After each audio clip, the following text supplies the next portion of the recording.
High, এইস কিচেনের বন্ধুরা, আজ আমি বানাবো সুজি এবং আলু দিয়ে খুব সুন্দর একটি রেসিপি এবং টেস্টি রেসিপি, সুজি আলুর পরোটা। এই পরোটাটা বানানোর জন্য এখানে আমি দুটো আলু বেশ ভালো করে খোসা ছাড়িয়ে ধুয়ে রেখেছি আর এক বাটি সুজি নিয়েছি।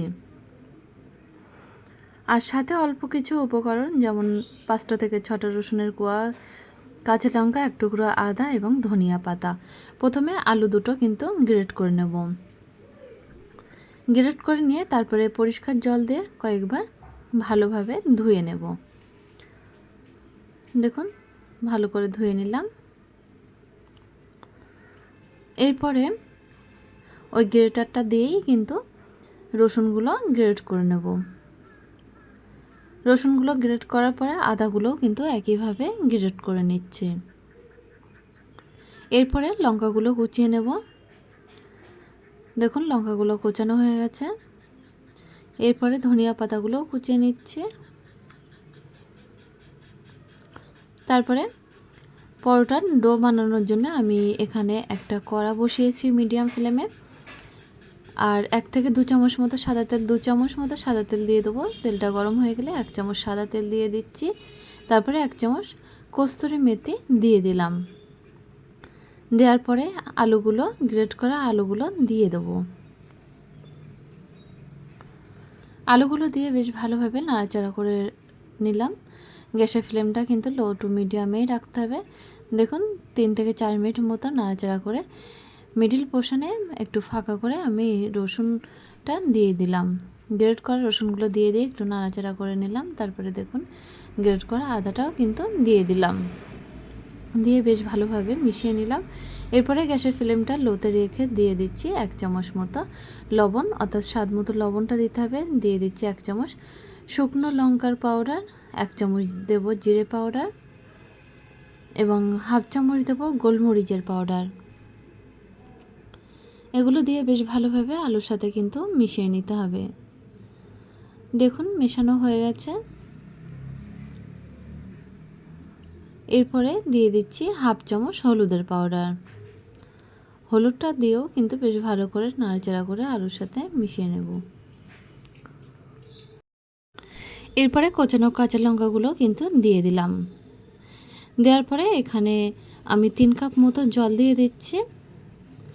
জলটা যখন ফুটতে শুরু করবে তখন 1 বাটি সুজি কড়াইয়ের মধ্যে দিয়ে দেব। এই সময় লবণটা একটু চেক করে নিতে হবে। দেখুন, 1 বাটি সুজি দিয়ে দিয়েছি। দিয়ে একদম লো টু মিডিয়াম ফ্লেমে রেখে দেব।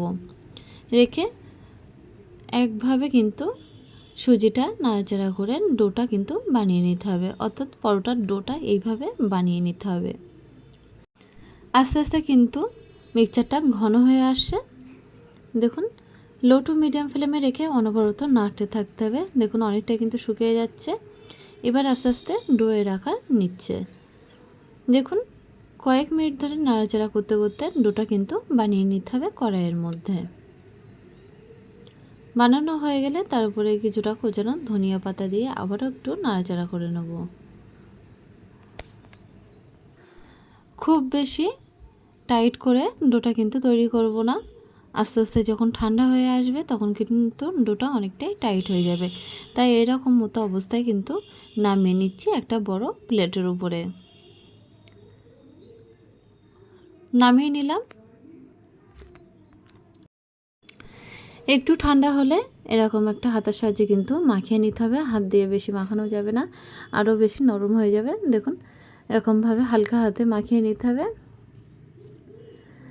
তারপরে একটু গমের আটা দিয়ে হালকা হালকা করে মাখিয়ে নেব। দেখুন, এরকম আলতো আলতো করে মাখিয়ে নিতে হবে।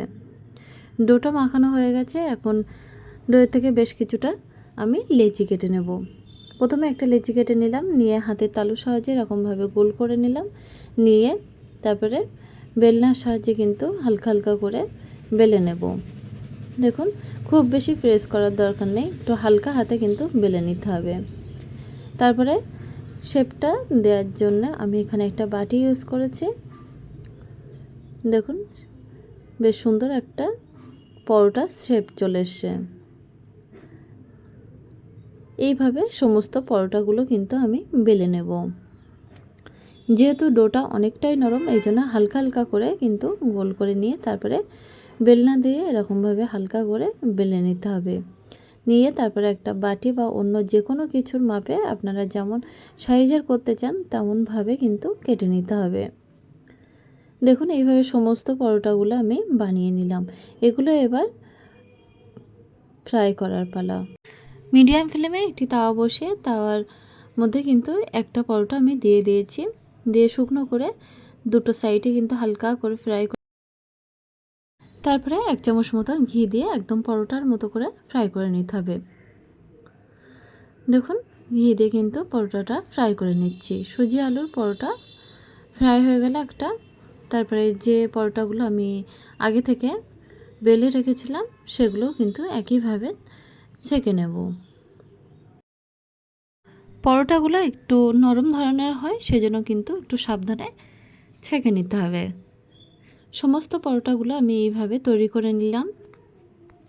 তৈরি হয়ে গেছে আলু সুজি দিয়ে খুব সুন্দর একটি রেসিপি, আলু সুজির পরোটা। এটা সকালের ব্রেকফাস্টে রাখতে পারেন।